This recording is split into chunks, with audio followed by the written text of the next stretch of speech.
All right, good morning. It is Friday, July 9th, and we are going to go over here and look at the S&P 500. So, first thing I would tell you is that we're looking at, we have this big gap in prediction points.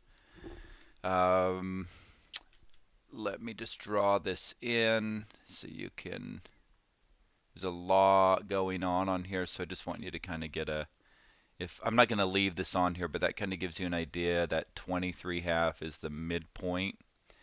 Okay, so what I did is one of the methods that I'll be teaching on how to use prediction points here with I just measured the break above the KP, the pullback to here, which it never pulled back to here, but I want to measure everything from there.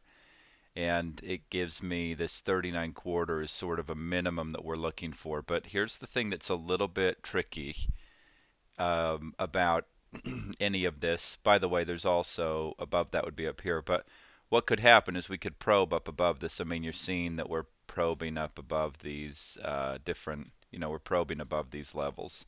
So very possible that we see that they come up above here. If you look on a 1 hour chart, and sorry, I should have marked that off actually. Let me grab that.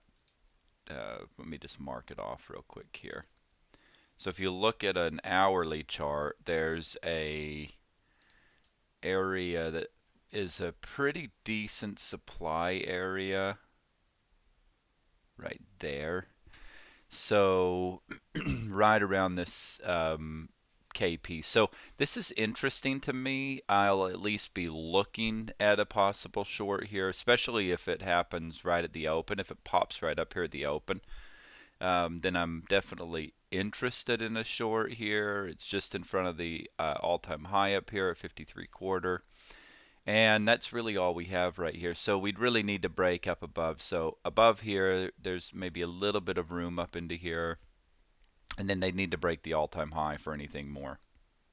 Okay, so there's that. And then what we really probably need to see here is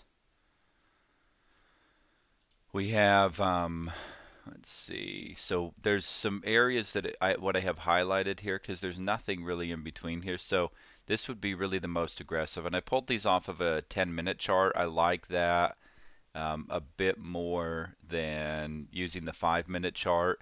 If you look at the 5-minute chart, you have all these things going on here. And if you look at the 10-minute chart, there's really just a couple different areas that you want to be looking at. So I think it helps make it a little bit more clear going to something like that. So this is pretty aggressive. We have this one price down here that's unfilled at 15 quarter.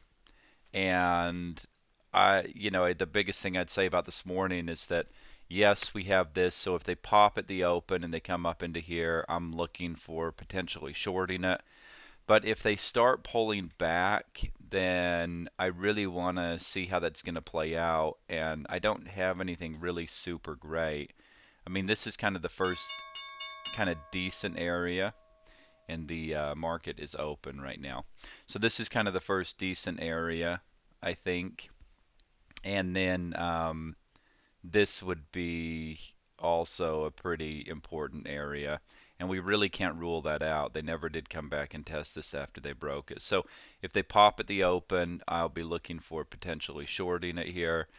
But if they end up coming down here, I'll probably, if there's starting to be a pullback, it's just a little tricky. There's a little bit, the market needs to work out here this morning. So sorry, I can't tell you this is exactly what's going to happen, but the market's, it's not really coming from me, it's coming from the market, and market's being a little bit tricky here with what it's telling us. So we'll just kind of have to see how that plays out, but at least that gives you a plan of how you can approach things and how you can attack today.